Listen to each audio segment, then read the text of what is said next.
danes pri sveti maši slišimo? Slišali ste, da je bilo rečeno, ljubi svojega bližnjega in sovraži svojega sovražnika. Jaz pa vam pravim, ljubite svoje sovražnike in molite za tiste, ki vas preganjajo, da boste otroci svojega očeta, ki je v nebesih. Tole, kaj pravite, dragi otroci, dragi starši? Tole je pa kar težka naloga, vsaj meni se tako zdi. Imeti rad tiste, ki me ne marajo.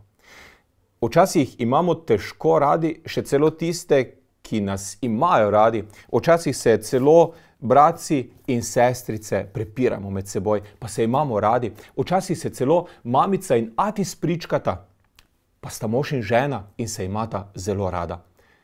Jezus pa nam danes naroča, da moramo imeti radi celo tiste, ki nas ne marajo in nas sovražijo. Veste, sam se sicer z Jezusom zelo strinjam. Nekje je treba prekiniti ta tok sovraštva. Glejte, o čem govorim. Recimo, da ima moj prijatelj slab dan in se znese name.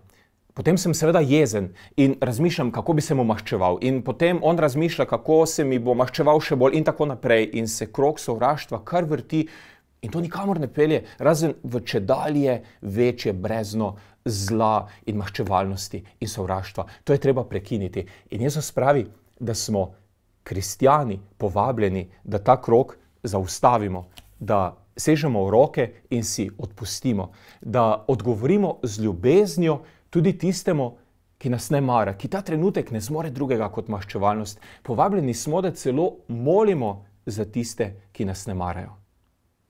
In zakaj prav kristjani?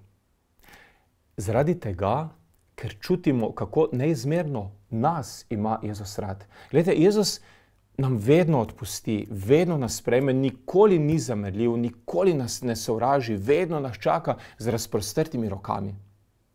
In zato, ker čutimo, da nas ima Jezus tako rad, smo sposobni tudi tega, da sežemo v roke in odpustimo celo tistemu, ki nas ne mara. Bolj, ko smo si blizu z Jezusom, lažje nam gre ta zahtevna naloga od rok in od srca.